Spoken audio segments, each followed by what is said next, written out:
Before she became Machine Gun Helena, she had to survive day one. Just after sunrise on a quiet Sunday, a brand-new American cruiser sat tied to a pier at Pearl Harbor. A single torpedo ran low in the water, sliding beneath a moored ship and smashing into Helena's side. The lights died, compartments flooded. For a few seconds there was only confusion, the kind that turns ships into memorials. And then the ship's heartbeat came back. A diesel generator kicked in. Guns found power. Crews who had drilled in peacetime started doing the next right thing at wartime speed. Here's the question that drives this episode. How does a ship take a surprise torpedo on the first morning of a world war and keep fighting within minutes? And what habits, designs, and decisions made that possible? The answers start years before the attack. Helena was part of the St. Louis subclass of the Brooklyn-type light cruisers, treaty ships that squeezed firepower, speed, and endurance into about 10,000 tons. The designers bet on volume of fire. 15 6-inch guns and 5 triple turrets could throw a storm of shells faster than heavier cruisers could answer.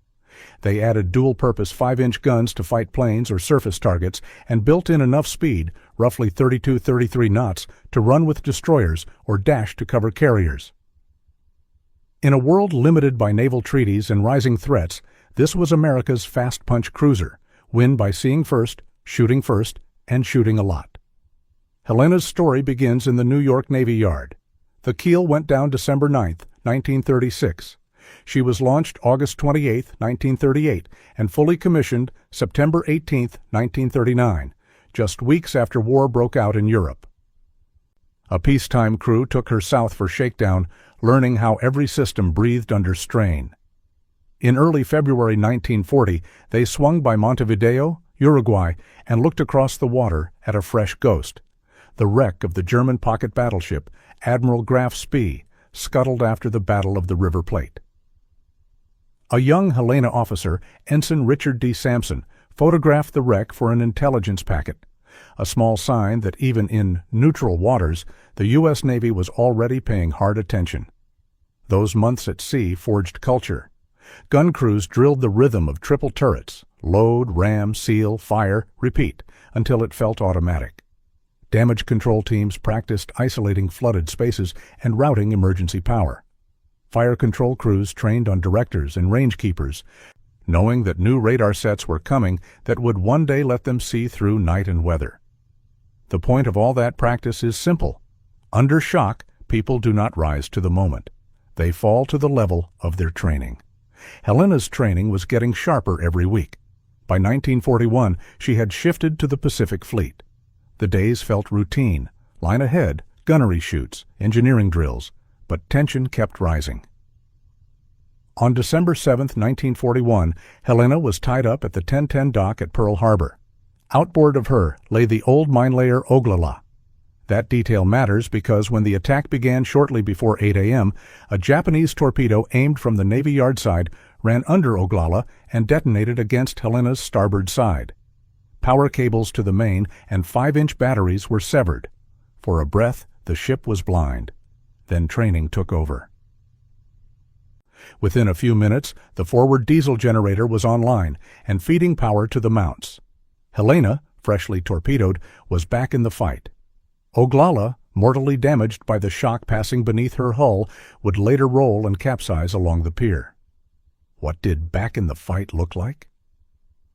According to Helena's action report, her crews expended roughly 375 rounds of 5-inch ammunition, 3,000 rounds of 1.1-inch fire, and about 5,000 rounds of 50-caliber machine gun ammo during the attack. That was possible only because damage control teams were sealing compartments, routing power, and keeping ammunition moving while gunners did their work. The result was more than numbers. It was a living ship. Survival had a price. The official Navy account records 34 killed and 69 wounded on Helena that morning, many from flash burns and blast when the torpedo hit.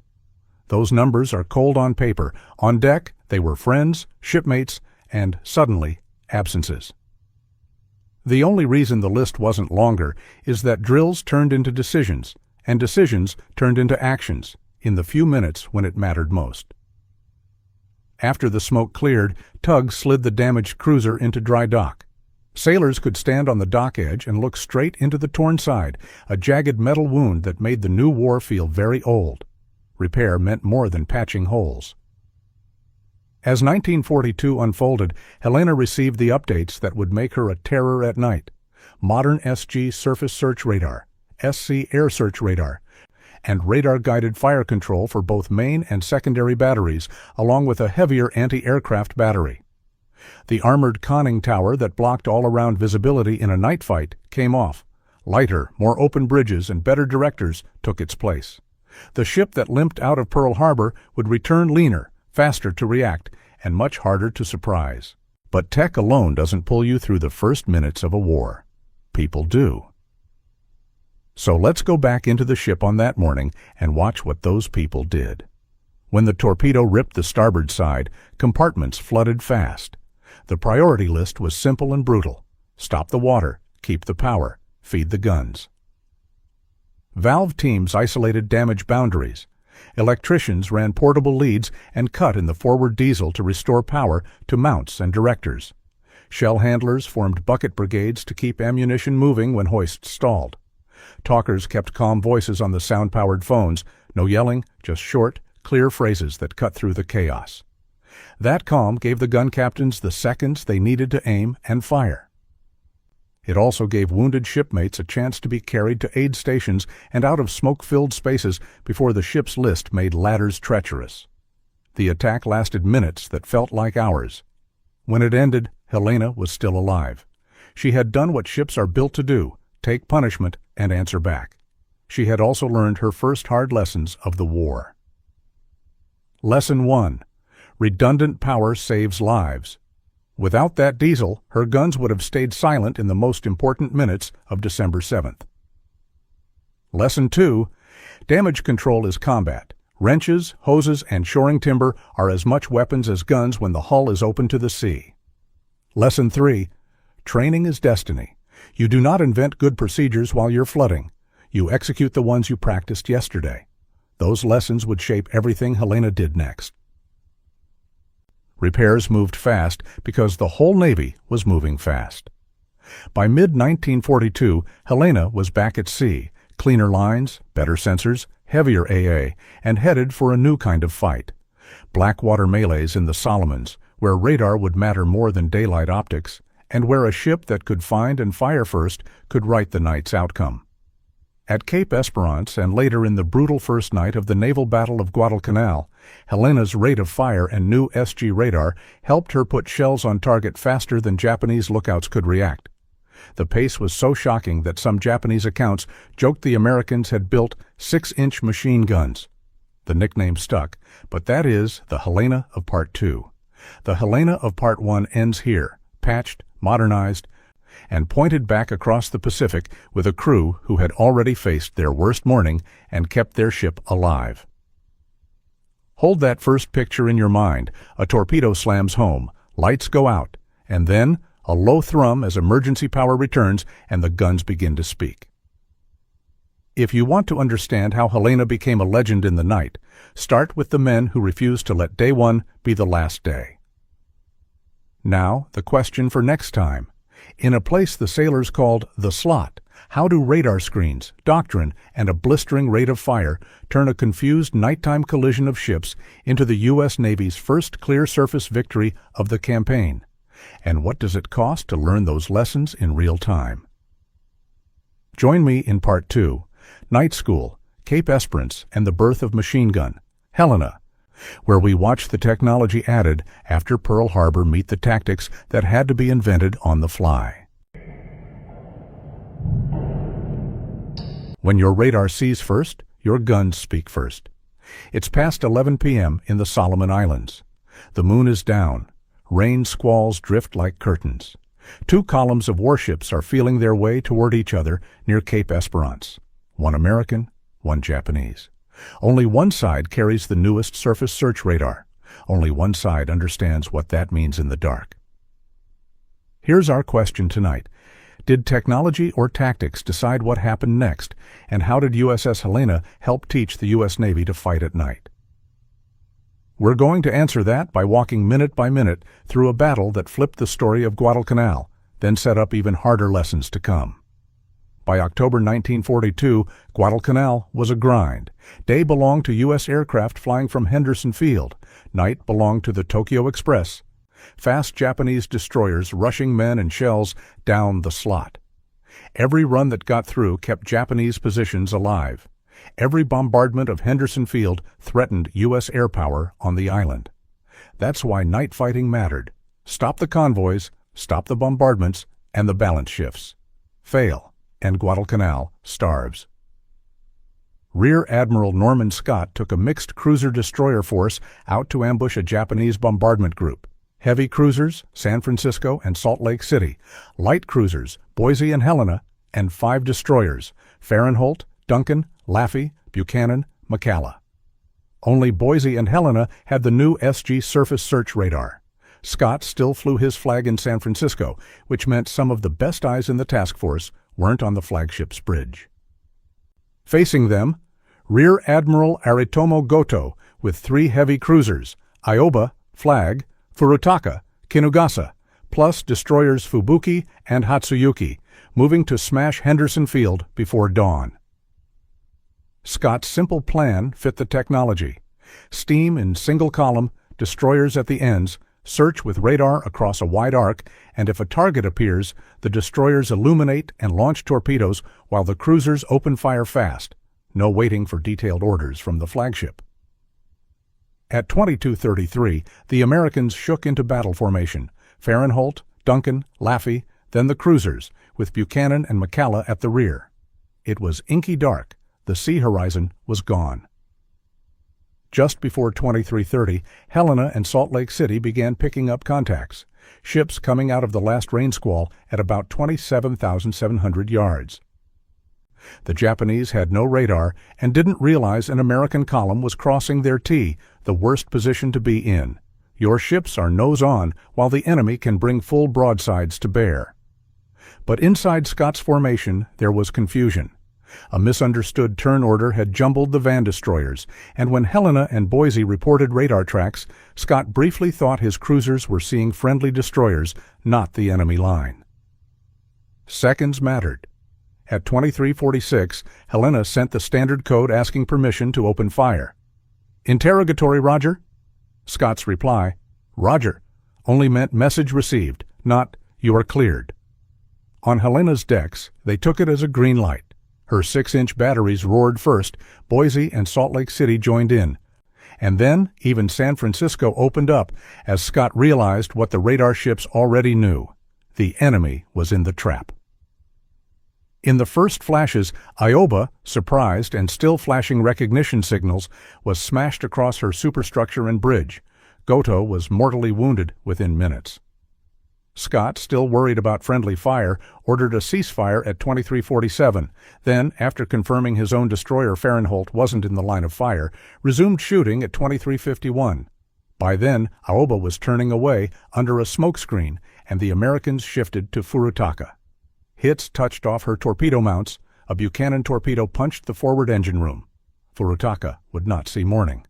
Meanwhile, the destroyer Fubuki was caught at close range and pummeled so hard she went down inside the hour. None of this was tidy. Duncan, believing the van destroyers were charging, dashed off alone for a torpedo attack and got chewed by both sides before she later sank. Fahrenholt took painful hits, some likely American in the crossfire, before clawing clear.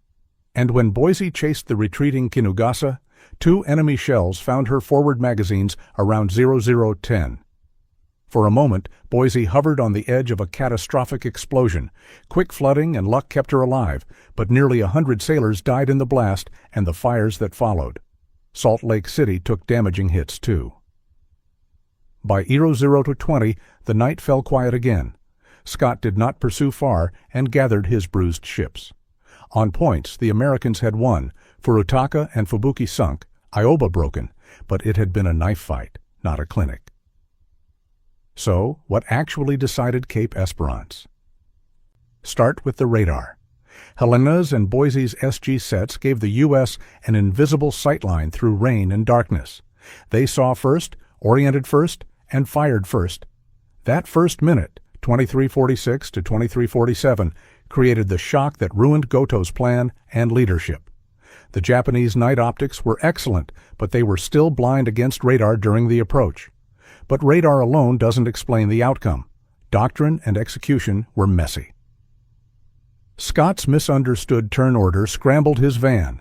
He briefly mistook radar tracks for friendlies. He halted shooting for 4 crucial minutes out of caution. His destroyers didn't deliver the coordinated torpedo strike his plan envisioned. Duncan went on a solo run and paid for it. In short, the Americans won while stumbling, because the first salvos landed with devastating effect and because the column geometry accidentally crossed the enemy's T. The U.S. would misread this success as proof gunfire alone could dominate the night, an idea that would be bloodily corrected at Tassafaronga weeks later. Where does Helena fit into that story? Right at the pivot.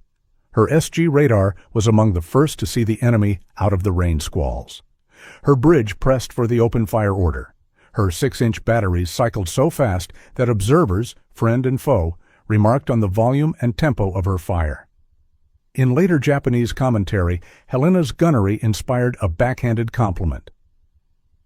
Americans must have built a cruiser with 6-inch machine guns. The line became part of her legend. A nickname wrapped around a fact. Trained crews and modern fire control can turn 6-inch turrets into something that feels automatic in the dark. And yet, even on a night the Americans called a victory, the strategic picture stayed complicated. Goto's bombardment group was driven off, but the separate Japanese reinforcement convoy under Rear Admiral Jojima completed its unloading on Guadalcanal and slipped away in the dark. 4 of its destroyers that turned back to help Goto's damaged ships were caught by Henderson Field aircraft the next day, and 2 went down under air attack. Cape Esperance slowed the enemy's rhythm, but it did not end the Tokyo Express. The campaign would grind on. What went right tactically? Radar pickup at range, crossing the T, and immediate, concentrated cruiser gunfire that wrecked the enemy flagship before she could coordinate a reply. What went wrong?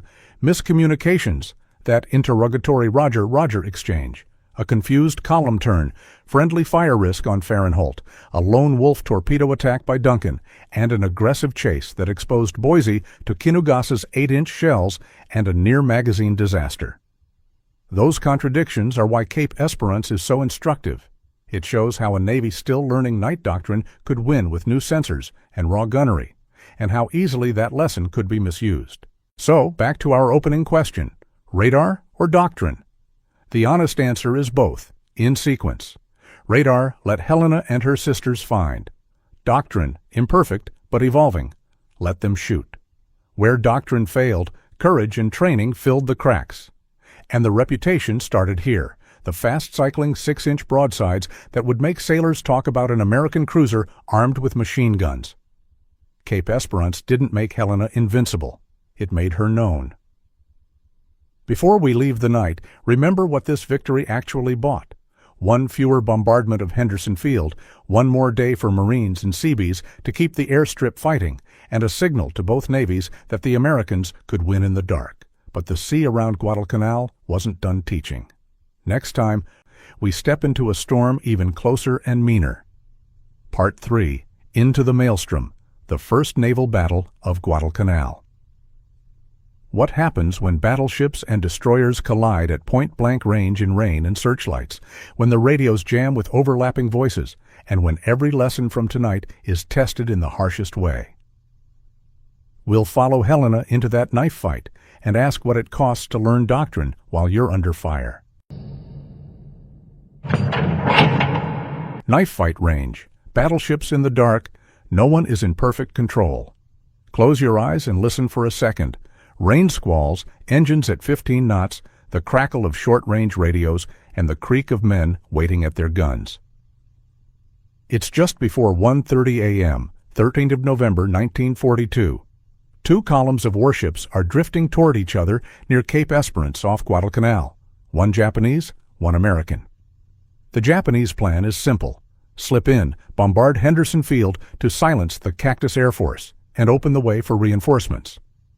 The American plan is even simpler. Stop them, no matter what it costs. Here's the question we're answering tonight. In a night where radar, courage, and confusion all show up at once, what really decides the fight? And how does USS Helena help turn a near disaster into a bloody, necessary win? Guadalcanal had become a rhythm of misery. By day, U.S. planes ruled from Henderson Field. By night, the Tokyo Express ran troops and shells down the slot and, when it could, hammered the airfield with battleship guns. If the Americans failed to stop a bombardment, the next dawn could find the airstrip cratered and the Marines isolated. That's the strategic stake of this hour. Keep the field alive. Keep the island alive. Naval History and Heritage Command. Rear Admiral Daniel J. Callahan led a mixed American force: heavy cruisers San Francisco and Portland, light cruisers Helena, Juno, and the AA cruiser Atlanta, with destroyers in the van and rear. Only some ships had the latest SG surface search radar. The flagship San Francisco did not. The Japanese, under Vice Admiral Hiroaki Abe, brought 2 fast battleships, Hayae, his flagship, and Kirishima, the light cruiser Nagara, and a screen of destroyers, all loaded with bombardment ammo for Henderson Field. If Abe gets through, he pounds the airfield. If he doesn't, his convoy must try again. Just after 1:24 a.m., American radars start to catch shapes sliding out of the weather. But radio discipline cracks. Reports don't flow cleanly to Callahan. The TBS voice nets fill with overlapping calls, and a misunderstood maneuver order scrambles the lead destroyers. Seconds count. The U.S. column is drifting into the Japanese line from an angle that could be perfect, crossing the enemy's T, but the commander who must make that advantage real is still unsure what his forward ships are seeing. This isn't a textbook intercept.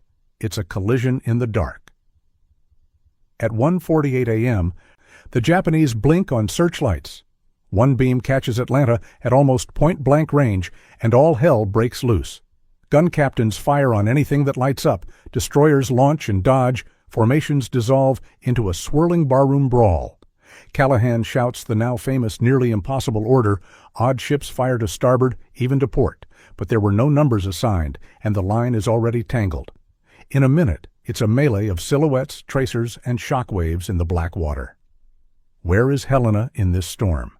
Right in the pocket where technology meets reflex.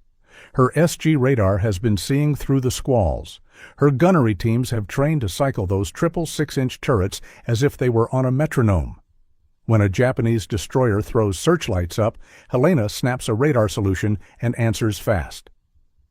Akatsuki, the destroyer that lit up Atlanta, takes a hurricane of shells from Helena and other ships and blows apart within minutes. When a Matsukaze looms out of the dark, Helena's salvos smash her steering and guns until other Japanese destroyers force a break in the engagement. This is what see first, shoot first looks like in real time. But radar and rate of fire are not force fields. In the same minutes, the American van is being chewed up. Cushing is battered and doomed. Barton slows to avoid a collision and is split in half by torpedoes. Duncan, charging alone, is wrecked by crossfire. Laffey survives a hair-raising pass so close to Hayae that the battleship can't depress her big guns far enough to hit. Laffey rakes Hayae's bridge and kills key staff, a shock that ripples through the Japanese flagship's command team. Boise, chasing hard, is punched by 8-inch shells that barely miss her magazines. San Francisco takes a terrible beating, trading heavy fire at moments with friend and foe in the chaos. Both admirals, Callahan aboard San Francisco and Norman Scott aboard Atlanta, are killed. This is the price of learning doctrine under fire. And yet, the damage to the Japanese plan is real. With searchlights blazing, Hiei becomes a magnet for American fire, destroyers up close, cruisers at short range, all hammering superstructure and steering. Her rudder and topside command spaces are mauled. Abe's carefully timed bombardment dissolves. At 2:26 a.m., with both sides bloodied and intermingled, the fight staggers to a stop by mutual exhaustion and order. On the American side, Captain Gilbert Hoover of Helena, now the senior surviving officer in fighting shape, orders a disengagement to gather the wounded ships. The immediate mission, preventing a battleship bombardment of Henderson Field, has been achieved. At dawn, Hiei is a crippled hulk, and U.S. aircraft will spend the day finishing her. The airfield lives to fly. The campaign balance bends, just a little, toward the Americans. What did Helena specifically do in that? First, she demonstrated the night-fighting edge that radar could give when a crew trusted it. She was among the first to spot and engage through rain and smoke, and her fast, accurate broadsides helped erase the ship that lit the trap and forced Amatsukaze off the board. Second, when senior commanders were lost, Helena's captain did what combat demands. He stabilized the formation long enough to keep it from shattering entirely. The battle was not elegant. It did not need to be. It needed to stop a bombardment, and it did. Now the cost. By sunrise, Atlanta, Cushing, Monson, Laffey, and Barton are gone or dying. Portland, San Francisco, and Aaron Ward are limping. As the survivors head south later that morning, submarine I-26 fires a spread. One torpedo hits Juneau near her magazines. She vanishes in a single, brutal explosion. Among the hundreds lost are the 5 Sullivan brothers. Even in victory, this campaign collects debts. So what actually decided the night? Start with radar, not as magic, but as a force multiplier. Ships like Helena could create surprise, hold contact through weather, and deliver first concentrated salvos. But radar had to be matched by doctrine: who talks, who shoots, and who decides. Otherwise the advantage leaks away in confusion. Callahan's choice to command from a ship without SG radar, the muddled turn orders, and the famous odd to starboard, even to port call, all show a fleet still learning how to fight with its new eyes. After the battle, the Navy wrote it plainly. Better integration of radar information, stricter radio discipline, and pre-planned torpedo doctrine were needed so a force could strike as one, not as a set of brave ships fighting their own private wars in the dark. In short, radar lets you find, doctrine lets you win. This night also changed the psychology of the campaign. The Japanese had counted on their night-fighting skill and the terror of battleship bombardment to break Henderson Field and the Marines who held it. Instead, a battered American column slammed into their plan and, at ruinous cost, made it fail. The next time a bombardment force tried to come through, the Americans would be more ready. They would still make mistakes. They would still pay. But they had proof now that the dark could be contested. If you're looking for a clean scoreboard, there isn't one. The U.S. lost more ships that night. The Japanese lost the day after. But the purpose of the fight was won in the first hour. Henderson was not shelled. The planes flew at dawn. And in the logbooks of ships like Helena, raw experience began to harden into methods. Combat information centers to centralize radar, clearer fire orders, practice torpedo tactics, and trust in the screen to do its job without guesswork over the radio. Those are the quiet changes that turn a close-run scrape into a foundation for future battles. So, answer our opening question. In this night of battleships at knife range, did technology or tactics decide it? The truth is layered. Technology, SG radar, gave Helena her edge to strike first and strike true through weather and smoke. Tactics, often improvised, kept the formation from falling apart and focused enough fire to wreck the enemy flagship's plan. And training, the reflex to load, fire, shift, and fire again, made 6-inch turrets feel to Japanese eyes like machine guns. Cape Esperance had hinted at that reputation. This night carved it in. Hold one image as we close. Star shells lifting, a searchlight dying under a hail of 6-inch shells, and a wounded battleship trying to turn while her captain can barely steer. That moment, messy, human, terrifying, bought a day for the men on Guadalcanal. It also bought time for a Navy to finish learning how to see and fight in the dark. With lessons banked, 1943 brings new tools and a deadlier front. In our next episode, Part 4, New Tricks. New Georgia, a near-invisible invention arrives that changes anti-air warfare, the proximity fuse. Helena will use it as the Allies push toward Munda, and will ask a fresh question. When technology tilts the sky in your favor, how do you keep from getting careless on the sea? Join me for the next step up the slot. A near-invisible invention changes anti-air warfare forever. Picture a 5-inch shell spinning out of a cruiser's gun and thinking as it flies, listening for a target, judging distance in the last split second, and bursting at just the right moment. No timer to guess, no direct hit required, just a small radio brain that turns near misses into kills. Here's our question tonight.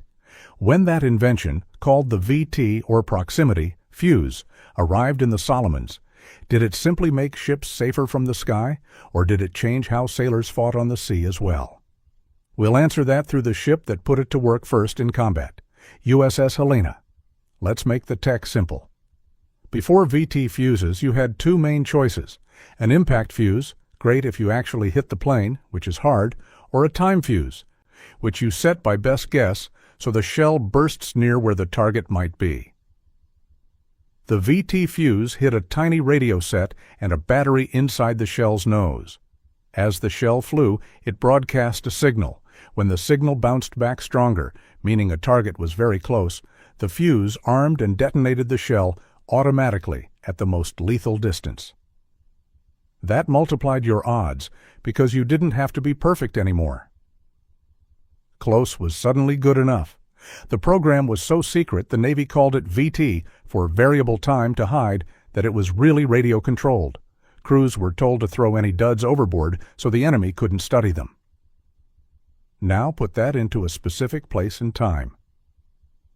In early January 1943, Helena steamed with other cruisers to bombard Munda Airfield on New Georgia, part of a slow, grinding push to break Japan's hold in the central Solomons.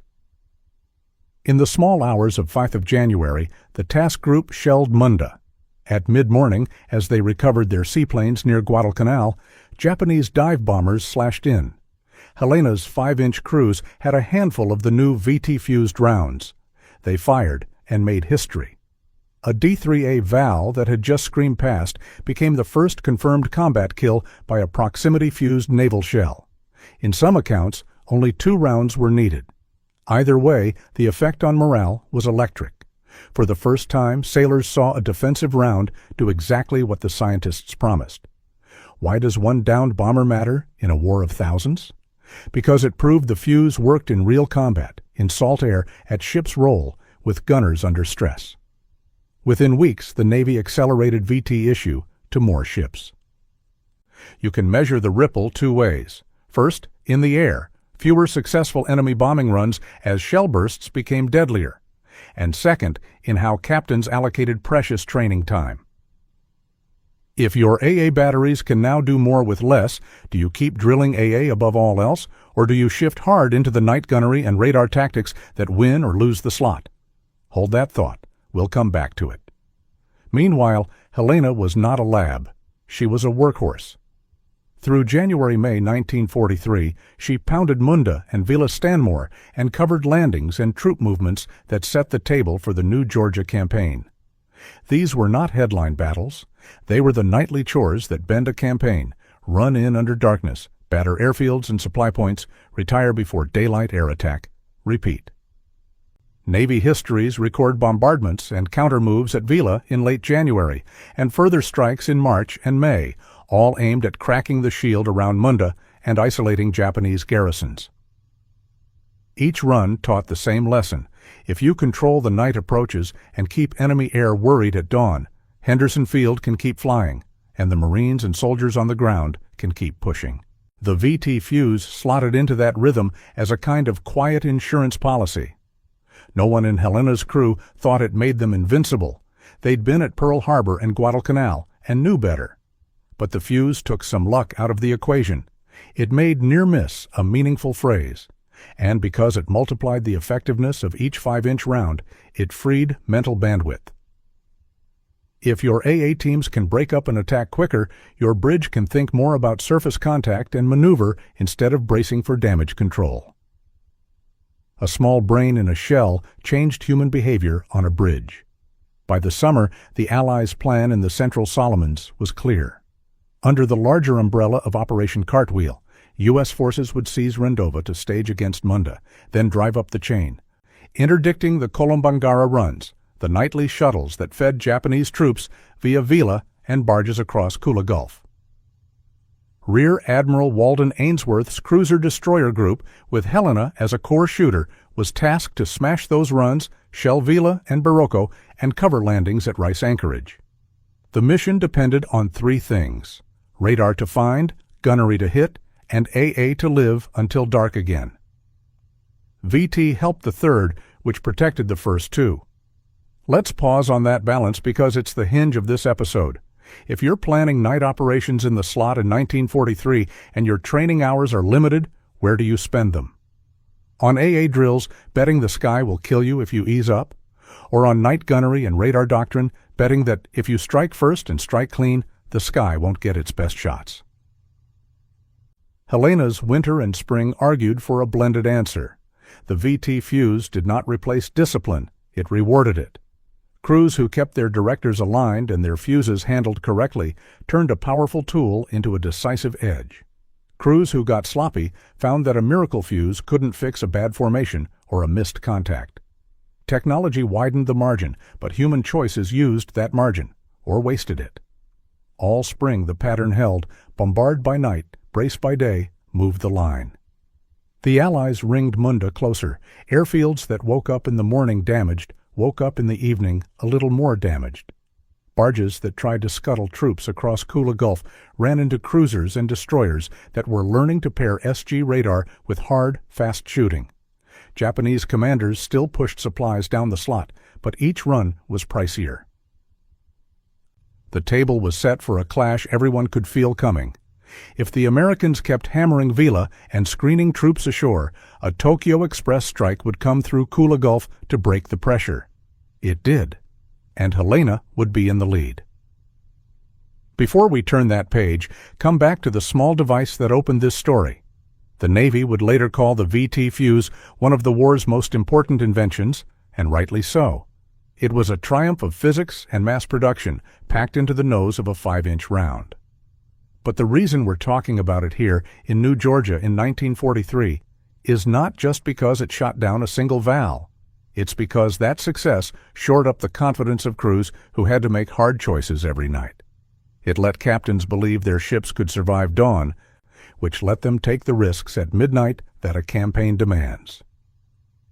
A near-invisible invention changed the psychology of the fight. So, our opening question: did VT simply make ships safer, or did it change how sailors fought? The honest answer is both. It reduced the cost of being under the bomber's shadow, and it enabled bolder surface tactics because survival odds at dawn ticked up. For Helena, it was one more reason to be aggressive at night. If you can outsee and outshoot, and you're a little harder to hit from above, you can force the terms of the battle. Hold that thought as we step to the edge of the next night. Ainsworth's group will run up the slot, bombard Vila and Barroco to cover troops landing at Rice Anchorage, and then pivot into Kula Gulf to cut off a fresh Japanese reinforcement run. Helena will be blazing, literally, her 6-inch batteries cycling so fast that some will swear she carries 6-inch machine guns. But muzzle flash can be a beacon, and the enemy's torpedoes are the deadliest in the Pacific. 3 white wakes will soon be angling in. Next time, Part 5, Kula Gulf, the ship that wouldn't die. When radar and rate of fire meet the long-lance torpedo, which decides the night? And can discipline and courage save men after steel fails? Join me as Helena fights her last fight and writes a legend on the way down. 3 white wakes, 1 cruiser lit up like a lighthouse. That's how the men of USS Helena remembered the last minutes before the water closed over her. But here's the real question this episode will chase. When your guns make you visible and your enemy's torpedoes run fast, far, and deep, what saves a crew? Tactics? Training? Or the choices you make in the dark, minute by minute? Tonight we go into Kula Gulf, 6 July 1943, and follow Helena's final fight from first radar blip to the last raft hauled aboard at dawn. Stay with me to the end. We'll set up our epilogue about the wreck's 2018 discovery and what the sea kept for 75 years. Helena is center ship in Rear Admiral Walden "Pug" Ainsworth's night fighting group, 3 fast light cruisers, Honolulu, St. Louis, and Helena, with 4 Fletcher-class destroyers screening. The mission is simple to say and hard to do. Run up the slot, hit Japanese reinforcement traffic bound for Kolombangara, and get clear before sunrise brings bombers. On the other side, Japanese destroyers are making a Tokyo Express run to Vila, 10 sleek Greyhounds led by Niizuki, Rear Admiral Teru Akiyama's flagship. Both sides know the other is coming. Both plan to hit first. The night is ugly. No moon, low squalls, visibility dropping under a mile. But American SG radar eats weather for breakfast. Around Oro 136, scopes on the cruisers begin to paint returns. The group closes, line ahead, doctrine drilled after the chaotic brawls off Guadalcanal. Ainsworth wants to use radar gunfire to overwhelm the lead enemy ships and crack the column. The Americans have learned that in the Solomons, first effective salvo often decides the night. Warfare History Network. At Era 157 the column speaks. Hundreds of 6-inch shells tear out into the dark. The first target is Niizuki, and she is mauled, her bridge and topside gear shattered, Admiral Akiyama among roughly 300 dead. But Helena has a problem. Just hours earlier, the cruisers had hammered Vila and Barocco. Helena's supply of flashless powder was largely spent. Now her 6-inch broadsides bloom into huge orange fans. Every salvo marks her like a flare. The nickname Machine Gun Helena, earned for her blistering rate of fire, cuts both ways tonight. The Japanese, veterans at night fighting, don't need a perfect solution when a glowing aiming point is handing them one. 2 destroyers, Suzukaze and Tanakaze, slip in the dark and fire spreads of Type 93 long-lance torpedoes. Oxygen-fueled, quick, and long-legged, they are the most dangerous weapons in the Pacific. While Niizuki is dying under shell fire, her consort's fish are already running. Helena keeps pounding, her rate of fire is staggering, but the geometry is turning against her. O2-O3. The first torpedo slams into Helena's port bow just abaft turret 1. The blast all but severs the forward section. The bow twists and finally tears away. For a heartbeat, the ship is still fighting, aft turrets cycling, engines answering, but physics is relentless. O2-O5. A second torpedo hits port amidships near frame 82, deep below the belt. O2-O6. A third hits close by, also deep. The keel is compromised, bulkheads let go. Helena jackknifes near frame 82, the mid-body sagging into the sea. Within about 20 minutes of the first hit, the ship breaks and goes under. Middle first, the stern rising almost vertical as it slides from sight. The ripped-off bow floats. In the darkness, the shock gives way to motion. Abandoned ship. Now the measure of a crew shows. Damage control discipline doesn't stop when a hull fails. It becomes survival discipline. Rafts go over. Whaleboats are cut away. Parties muster wounded. Officers and petty officers count heads by division because that's how they've practiced, even if count now means voices in the black water. Some men climb onto the still buoyant bow. Others cluster around floater nets and cork rafts. Oil burns throats. Life jackets ride high, and every man knows daylight could bring Japanese aircraft. The fear isn't abstract. At dawn, open water becomes a killing ground. Back up the column, Ainsworth's destroyers Nicholas and Radford get orders no sailor forgets. Turn back into Kula Gulf and start pulling Helena's men out. Fast. They do it under threat of more torpedo runs and with moment-to-moment radar contacts in the murk. Boat crews volunteer, go over the side, and start handing people up the nets.